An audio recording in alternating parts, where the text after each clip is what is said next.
आज चौथा दिन है जब सिया और चेतन पुलिस की हिरासत में है। पुणे पुलिस की हिरासत में एक पुलिस स्टेशन में लगातार उनसे पूछताछ चल रही है। सिया ने एक बार पुलिस वालों से पूछा, कहीं से उसे पता चल गया कि उसके पापा हॉस्पिटल में थे जब केतन की मौत की खबर आई, और जब यह खबर आई कि उसे गिरफ्तार कर लिया गया। 23 जून को सिया को गिरफ्तार किया गया था। तो पुलिस वालों ने उसे बताया कि तुम्हारी वजह से तुम्हारे पिता, तुम्हारे पापा अस्पताल में, आईसीयू में फिर बाहर आए। लेकिन जो वहाँ पुलिस वाले मौजूद हैं, उनके हिसाब से इस खबर को सुनकर सिया के चेहरे पर ज़्यादा एक्सप्रेशन नहीं था।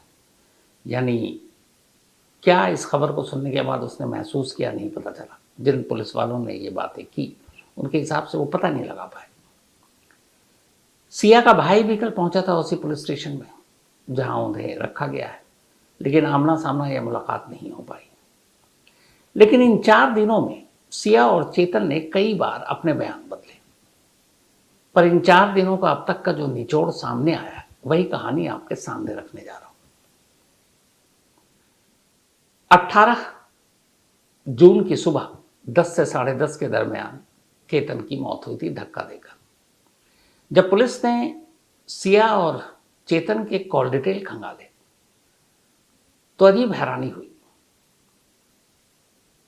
16 जून तक दोनों में काफी बातें होती थी, लेकिन 17 जून से दोनों में बातें मोबाइल पर नहीं हुई। न इनकमिंग कॉल, ना आउटगोइंग कॉल, न सिया ने किया, न चेतन ने किया, और कोई मैसेज नहीं।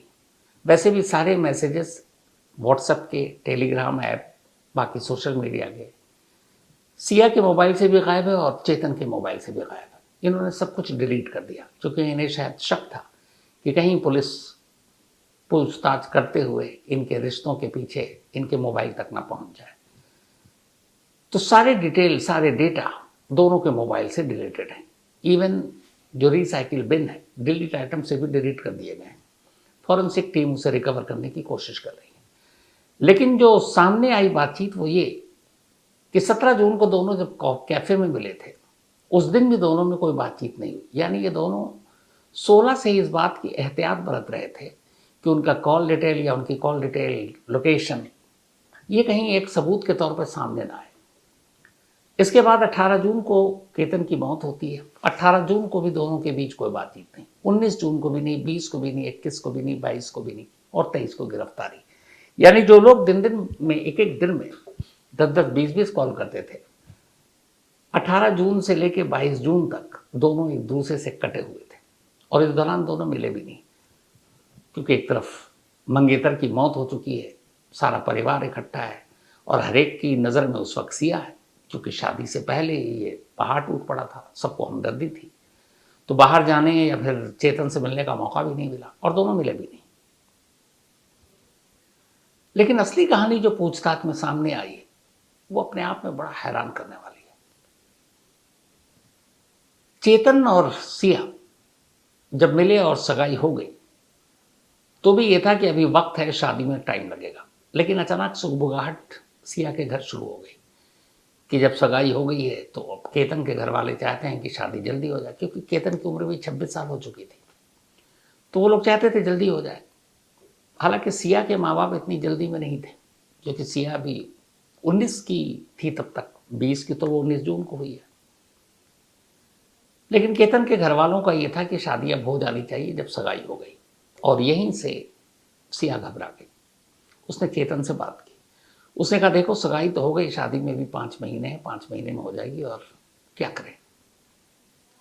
पहले इन दोनों में यह हुआ कि घर पे बात कर लो। केतन तैयार था अपने घर वालों से बात करने के लिए, अपनी मम्मी पापा से, शायद वो लोग मान भी जाते। सिया तैयार नहीं थी। सिया ने कहा कि अगर मैं अपने माँ बाप से बात करूंगी, मम्मी पापा से, तो उनका दिल टूट जाएगा, पता नहीं फिर घर में क्या होगा, और वो लोग फिर अग्रवाल फैमिली से कैसे बात करेंगे, क्या मुंह दिखाएंगे। तो उसने कहा, मेरी हिम्मत नहीं हो रही, मैं शादी से इनकार करूं अपने घर वालों के सामने, ये मैं कर ही नहीं सकती, चाहे कुछ भी हो जाए। तो बोला, फिर रास्ता क्या है। उसने कहा, कुछ और सोचते हैं। फिर यह था कि किसी तरह शादी टालें। सिया और चेतन में एक चीज ये तय हुई थी कि कम से कम 3 साल का मौका मिल जाए, और ख़ासतौर पर ये सिया का था। 3 साल में बहुत कुछ बदल जाएगा, 3 साल में वो बहुत कुछ कर लेगी। इस दौरान में कॉमर्स की पढ़ाई कर रही थी सिया, और पुणे के एक कॉलेज से, और उसको पापा ने एक बेकरी का शॉप खोल कर भी दिया था उसे। तो उसने कहा मैं तब तक कुछ और भी कर लूँगी, और 3 साल में कुछ ऐसे रास्ते निकल आएंगे कि तुमसे शादी की बात घर में छेड़ूंगी, घर वाले शायद मान जाएंगे, क्योंकि सिया को ये भरोसा था कि वो इकलौती बेटी है, एक भाई और एक बहन है, भाई भी छोटा है। लेकिन ये दोनों अभी ये सब सोच रहे हैं, उधर शादी की तैयारी शुरू हो गई। शादी कहाँ होगी, कौन कौन गेस्ट, कैसे, सब कुछ। और सबसे बड़ी चीज़ जो हो गई वो ये कि प्री वेडिंग शूट, वो भी बाली में, इंडोनेशिया में।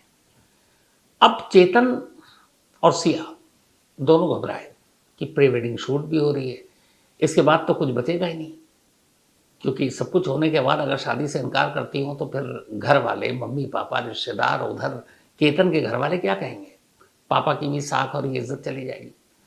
तो वो घबरा गई इस प्री वेडिंग शूट से, क्योंकि ये फिर आखिरी मोहर है, उसके बाद तो शादी है, और शादी उसे करना नहीं। तब उसने कहा कि मुझे बस किसी तरह 3 साल मिल जाए, 3 साल तक शादी नहीं करूंगी, तब मैं 23 की हो जाऊंगी, और 23 में आसानी से कर सकती हूँ। लेकिन ये 3 साल कहाँ से लाए, 3 साल का वक्त कहाँ से खरीदे। चेतन ने कई बार सिया को समझाया कि तुम मम्मी पापा से बात करो, ये भी मत बोलो कि शादी तोड़ रहे, तुम ये कहो कि अभी मेरी उम्र कम है और मुझे कुछ और पढ़ना भी है, बिजनेस भी करना है, तो ये शादी 3 साल बाद कर लेते हैं। पर इसकी भी हिम्मत नहीं हुई सिया की अपने माँ बाप से करने की। क्यों? क्योंकि उसे लगा कि ये मान भी जाए, केतन के फैमिली वाले नहीं मानेंगे, क्योंकि केतन अभी 26 के करीब है, तब तक 29 का हो जाएगा 3 साल बाद, तो वो कहाँ मानेंगे, और वो तो जल्दबाजी में भी है बच्चे की शादी में। चेतन बार बार कहता रहा, सिया की हिम्मत नहीं पड़ी माँ बाप के सामने कहने की। और ये इन दोनों के बीच मीटिंग चलती रही, फ़ोन पे भी लंबी बात इसी को लेकर, क्योंकि जब से फरवरी में सगाई हुई इन दोनों का टॉपिक एक ही था, कैसे इस शादी को रोके और कैसे ये दोनों मिले। तब पहली बार एक दिन, सगाई के बाद की बात बता रहा हूं, चेतन ने सिया के सामने एक बात कही, और ये बात है अप्रैल मई की शुरुआत की, अप्रैल के एंड और मई की शुरुआत की। उसने सिया से कहा कि देखो, तुम घर वालों से बोल नहीं सकती, बता नहीं सकती, उधर उनके घर वाले भी शायद पता नहीं क्या रिएक्ट करें, तो एक काम करते हैं, हम दोनों भाग कर शादी कर लेते हैं। ये चेतन का आइडिया था पहली बार सिया के सामने। उसने कहा एक बार भाग के शादी कर लेंगे तो फिर तुम्हारे पेरेंट्स भी बच जाएंगे, क्योंकि जो भी इल्ज़ाम आएगा वो तुम पे आएगा कि सिया भाग गई, तो तुम्हारे पापा मम्मी की इज्जत भी रह जाएगी शहर में, सब कुछ ठीक रहेगा, वो भी भूल जाएंगे, अपने लड़के के लिए कोई और लड़की ढूंढ लेंगे। चेतन ने ये रास्ता दिखाया सिया को पहली बार कि चलो हम दोनों चुपचाप खामोशी से पूरे शहर से कहीं भाग कर शादी कर लेते हैं, बाद में सब नॉर्मल हो जाएगा। सिया नहीं मानी।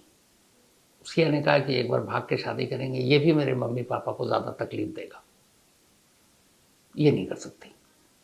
चेतन ने उसे समझाने की कोशिश की, सिया नहीं मानी, बोली कोई और रास्ता। फिर ये दोनों इसी पे बात करते रहे, जब चेतन जिद करने लगा कि नहीं, और कोई रास्ता तो है नहीं। तब एक रोज अचानक सिया ने कहा कि भाग कर शादी करने से तो अच्छा है, यह ज़्यादा आसान है मेरे लिए, केतन को मार देना, क्योंकि केतन को मार देंगे तो सारे मसले का हल हो जाएगा, न शादी तोड़ने की ज़रूरत पड़ेगी, न मुझे मेरे माँ बाप को बोलने की ज़रूरत पड़ेगी कि मैं वहाँ शादी नहीं करना चाहती, न केतन के घर वालों को बुरा लगेगा, क्योंकि वो लड़का अब दुनिया में तो है नहीं। तो अगर केतन को मार देती हूँ तो ये मेरे लिए ज़्यादा आसान है बनिस्बत इसके कि मैं माँ बाप से ये कहूँ कि मेरी शादी अभी आप नहीं कीजिए या रिश्ता तोड़ दीजिए। तो ना मैं उनका दिल तोड़ूंगी, ना उन्हें बुरा लगेगा, ना केतन के घर वालों को बुरा लगेगा, और इसीलिए घर में शादी तोड़ने की बात करने से ज़्यादा आसान मेरे लिए केतन को मारना है।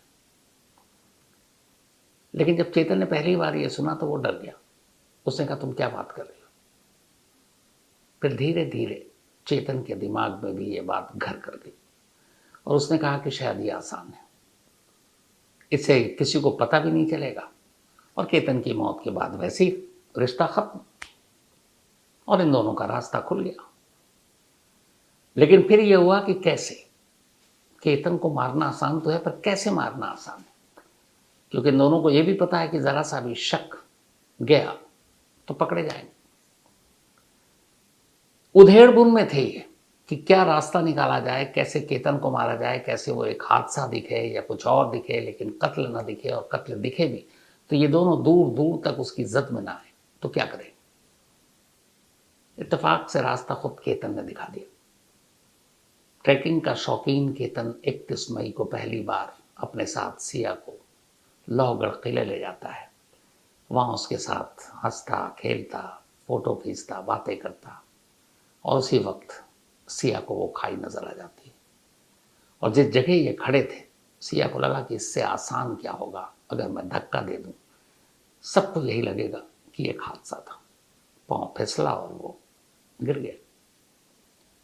31 मई को जब ये दोनों लौटे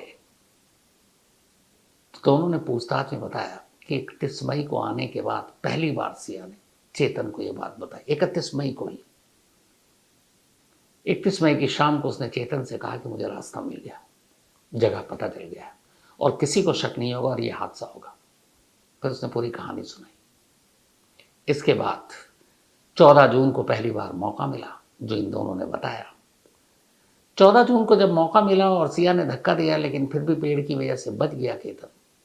उसके बाद ये शाम को लौटे और फिर पता चला, इधर चेतन को पता है आज क्या होने वाला है, वो उसका दिल धड़क रहा, घबराया हुआ है, पता नहीं क्या होगा क्या होगा। लेकिन शाम को जब लौटी केतन अपने घर और सिया जब अपने घर जाने लगी, तब पहली बार 14 तारीख को ये दोनों मिले। मतलब इस दौरान में चेतन और सिया, इस नाकाम कोशिश के बाद दोनों की शाम को मुलाकात हुई और उसमें सिया ने बताया, मैंने सब कुछ ठीक किया था लेकिन पेड़ की वजह से वो बच गया। जब चेतन ने यह सुना तो चेतन रोने लगा। उसे उम्मीद थी काम हो जाएगा। वो रोने लगा इसलिए कि ये नाकाम हो गया, पता नहीं कहीं केतन को शक ना हो जाए और फिर ये सारी चीज़ें गड़बड़ ना हो जाए और फिर कहीं सिया उससे दूर ना हो जाए, तो वो रोने लगा था। पर सिया ने कहा कोई बात नहीं, अभी एक और ट्राई करेंगे।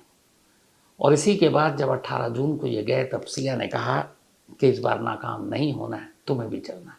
चेतन जाना नहीं चाहता था कि अगर दोनों एक साथ गए, एक साथ लोकेशन, तो फिर इन दोनों ने तय किया कि ठीक है, तुम होगे किले पर लेकिन तुम्हारा लोकेशन नहीं पता चलेगा। और इसीलिए 18 जून की सुबह जब चेतन अपने घर से निकला तो मोबाइल वहीं छोड़ा, स्कूटी पकड़ी, हुडी पहना और पहुंच गया। कोई सबूत नहीं था उसके वहां उस किले की मौजूदगी की। बस गलती एक की थी कि अपने एम्प्लॉय का वो मोबाइल ले गया था और उस एम्प्लॉय से भी पूछताछ पुलिस कर चुकी है। उसके बाद जब ये लौटे तो पहले चेतन निकल चुका था किले से, क्योंकि उसे पता था थोड़ी देर में ये अब सिया फ़ोन करने जा रही है अपने मम्मी को, फिर वहाँ से केतन के घर तक फ़ोन जाएगा। उसके बाद 18 जून से लेकर 18, 19, 20, 21, 22, 23 दोनों कभी नहीं मिले, दोनों में कोई बातचीत नहीं है। दोनों की पहली बार आमने सामने मुलाकात 23 जून को हुई, जब एक ही थाने में दोनों से पूछताछ हो रही थी और जब एक ही गाड़ी में दोनों को बिठाकर कोर्ट ले जाया गया ताकि उनकी कस्टडी मांगी जा सके। और ये उसी वक्त की तस्वीर है जब सिया और चेतन को एक गाड़ी में, दोनों का चेहरा ढका हुआ है, पुलिस कोर्ट लेकर जा रही है। अब इन दोनों से आमने सामने भी पूछताछ होगी, कई क्रॉस क्वेश्चन जो है दोनों के वो भी हो चुके हैं चेक, और पुलिस को उम्मीद है कि बाकी चीजें जल्दी सामने आ जाएंगी। तो इस कहानी में यह है कि सिया को 3 साल खरीदने थे, 3 साल का वक्त चाहिए था, और इस 3 साल के वक्त को खरीदने के लिए केतन की जान ले ली। अब इस एक कहानी में एक साथ कितने घर उजड़े। केतन 25-26 साल का नौजवान बेवक्त चिराग बुझ गया। उसके घर वालों से पूछी, उन माँ बाप से पूछी जिनका जवान बेटा अब इस दुनिया में नहीं है। तो केतन का पूरा परिवार, खासतौर पर उनके माँ बाप, जिनके शायद जब जब याद आएगी उनके आंसू निकलेंगे। सिया सिया ने केतन को मारा, एक कातिल का ठप्पा लगा। सिया के माँ बाप जिन्होंने बड़े नाज से पाला था अपनी बेटी को, उसके पापा बड़े फख्र से कह रहे थे कि कभी उनकी बेटी उनसे झूठ नहीं बोली, हर बात मानती थी। उन्होंने कहा कैमरे पर, सिया के माँ बाप, जो सिया ने किया उसकी सजा वो भुगतेंगे, रोएंगे वो। चेतन के माँ बाप को तो पता ही नहीं था कि सिया नाम की कोई लड़की भी है उसकी ज़िंदगी। बल्कि 18 जून को जब वो निकला तो चेतन अपने बाप को ये कहकर गया था कि वो एक मीटिंग में जा रहा, बल्कि अपनी माँ से कहकर गया था, और 2-3 बजे तक लौट आएगा।